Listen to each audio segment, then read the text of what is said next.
कर्नाटक में कांग्रेस को मिली जीत के बाद दक्षिण भारत में बीजेपी का आखिरी किला भी ढह गया।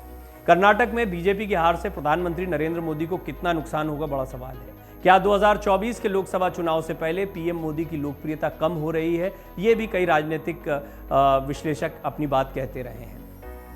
कर्नाटक के विधानसभा चुनाव में भारतीय जनता पार्टी को बड़ी हार का सामना करना पड़ा है। पार्टी जल्द ही एक कमेटी का गठन कर इस हार की समीक्षा करेगी। कमेटी में पार्टी के केंद्रीय नेताओं के साथ साथ कर्नाटक के 2 प्रमुख राज्य स्तरीय नेता भी शामिल किए जा सकते हैं। भाजपा के राष्ट्रीय अध्यक्ष जेपी नड्डा, महासचिव बीएल संतोष और गृह मंत्री अमित शाह से मुलाकात के बाद इस पर अंतिम निर्णय लिया जाएगा। बीजेपी से जुड़े नेताओं का कहना है कि पार्टी को किसी राज्य में जीत मिलती है या हार, वो उसकी समीक्षा अवश्य करती है। कर्नाटक में मिली हार के कारणों की भी समीक्षा की जाएगी। विभिन्न मुद्दे पार्टी के राज्य स्तरीय नेताओं के द्वारा पार्टी नेतृत्व के संज्ञान में लाए गए हैं। उन सभी मुद्दों पर विचार विमर्श कर नई रणनीति के साथ पार्टी जल्द ही आने वाले चुनाव की तैयारी में जुटने वाली है। लेकिन कर्नाटक में कांग्रेस की जीत के बाद ये बहस एक बार फिर से शुरू हो गई है कि क्या अगले साल होने वाले आम चुनाव में नरेंद्र मोदी की राह मुश्किल हो गई है।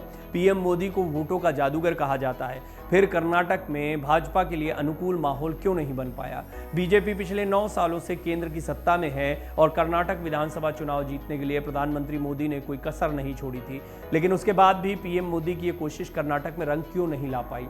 प्रधानमंत्री नरेंद्र मोदी की तूफानी कैंपेनिंग के बाद भी कर्नाटक में बीजेपी सत्ता में वापसी नहीं कर पाई, जिसके बाद सवाल तो ये भी उठने लगे हैं कि क्या पीएम मोदी की लोकप्रियता कम हो रही है, क्या कांग्रेस अब बीजेपी को हराने में सक्षम हो गई है। कर्नाटक में कांग्रेस की जीत के साथ ही उसका दावा मजबूत हुआ है कि अगले साल लोकसभा चुनाव में बीजेपी विरोधी खेमे का नेतृत्व वही कर सकते हैं। अगले साल लोकसभा चुनाव से पहले कई और राज्यों में विधानसभा चुनाव हैं। इन राज्यों में छत्तीसगढ़ और राजस्थान में कांग्रेस की सरकार है, मध्य प्रदेश में बीजेपी की सरकार है। छत्तीसगढ़ और मध्य प्रदेश में इसी साल नवंबर महीने में चुनाव हैं और राजस्थान में दिसंबर के अंत तक चुनाव होने हैं। इन 3 अहम राज्यों के अलावा मिजो नेशनल फ्रंट शासित मिजोरम में नवंबर में चुनाव हैं। तेलंगाना राष्ट्र समिति से भारत राष्ट्र समिति बनाने वाले केसीआर यानी के चंद्रशेखर राव शासित तेलंगाना में दिसंबर में चुनाव हैं। ओडिशा में नवीन पटनायक, आंध्र प्रदेश में जगन मोहन रेड्डी, तेलंगाना में केसीआर काफी लोकप्रिय नेता हैं। इन तीनों राज्यों में बीजेपी की मौजूदगी कहीं से भी प्रभावी नहीं है। ऐसे में कर्नाटक के बाद इन राज्यों में बीजेपी के लिए उम्मीद की कोई ठोस वजह नहीं है। विधानसभा चुनाव का सिलसिला यहीं खत्म नहीं होता है। लोकसभा चुनाव से पहले या साथ में आंध्र प्रदेश, अरुणाचल प्रदेश, सिक्किम और ओडिशा में भी विधानसभा चुनाव हैं। इन राज्यों में अगले साल अप्रैल में चुनाव हैं और लोकसभा चुनाव मई महीने में है। लेकिन लोकसभा चुनाव से पहले कर्नाटक विधानसभा चुनाव में कांग्रेस को मिली जीत से बीजेपी की मुश्किलें बढ़ सकती हैं। राजनीतिक जानकारों का कहना है कि मोदी ने चुनावी कैंपेन के आखिर में बजरंगबली के नाम पर वोट मांगना शुरू किया। कई रोड शोज किए लेकिन उनकी अपील काम नहीं आई। बीजेपी ने येदियुरप्पा को हटाकर बसवराज बोम्मई को मुख्यमंत्री बनाया और ये भी उल्टा पड़ा। बीजेपी के मिशन दक्षिण पर क्या असर पड़ेगा? जिस दौर में बीजेपी प्रधानमंत्री नरेंद्र मोदी के करिश्मे और संगठन की ताकत के सहारे लगातार एक के बाद एक लक्ष्य हासिल करती जा रही है, उसी दौर में पूरी कोशिश के बाद भी कर्नाटक में हुई करारी हार से पार्टी को करारा झटका लगा है। कर्नाटक की हार से पार्टी के लिए दक्षिण का दरवाजा बंद होने का अनुमान लगाया जा रहा है, क्योंकि इसी कर्नाटक मॉडल के सहारे पार्टी तेलंगाना, तमिलनाडु और आंध्र प्रदेश समेत अन्य राज्यों में भी विस्तार की संभावनाएं खोज रही थी। लेकिन कर्नाटक की हार ने यह बता दिया कि भाजपा अभी दक्षिण की नब्ज समझने में चूक कर रही है। इसे ठीक किए बिना दक्षिण के मतदाताओं का दिल जीतना मुश्किल है। उसे समझना पड़ेगा कि दक्षिण की राजनीति उत्तर भारत की राजनीति से काफी उलट है और दक्षिण के लिए उसे अलग तरीके से चुनाव को देखने की आवश्यकता है।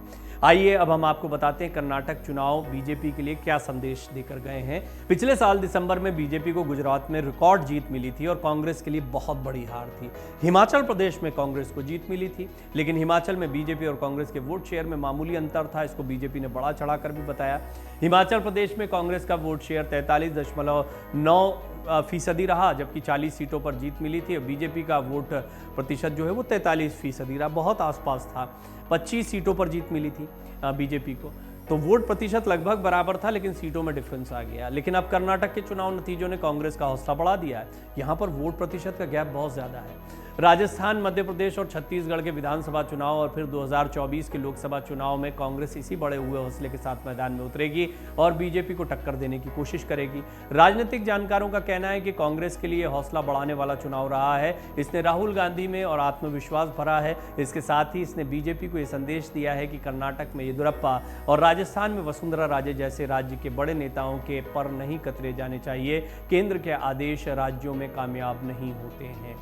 आप देख रहे हैं कि क्यों कांग्रेस को जूझना पड़ा राजस्थान में, क्योंकि मैंने कई रिपोर्ट्स में आपको ये बताया है कि राज्य की अपने समीकरण होते हैं, यहाँ के नेता बहुत महत्वपूर्ण होते हैं। वसुंधरा राजे सिंधिया राजस्थान में जिस तरह किनारे कर दी गई हैं, उससे बीजेपी को नुकसान होगा और बीजेपी ना तो उनको ठीक से सामने रख पा रही है और ना पूरी तरह उनसे किनारा कर पा रही है।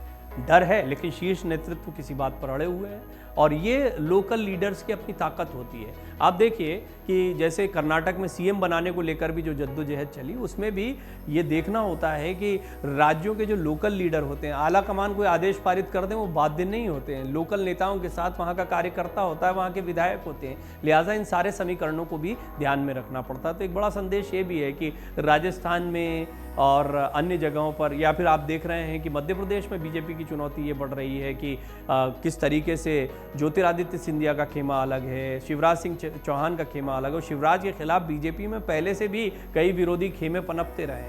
तो इस फूट को कैसे रोकते हैं बीजेपी के शीर्ष नेतृत्व, क्या करते हैं इसके लिए, कैसे इसको मेंटेन किया जाता है, ये भी बहुत आवश्यक रहेगा। एक बड़ा संदेश है जो कर्नाटक के नतीजों से बीजेपी के लिए मिल रहा है। मन से उजाला कर चले, मन से उजाला कर चले, एक अमर उजाला।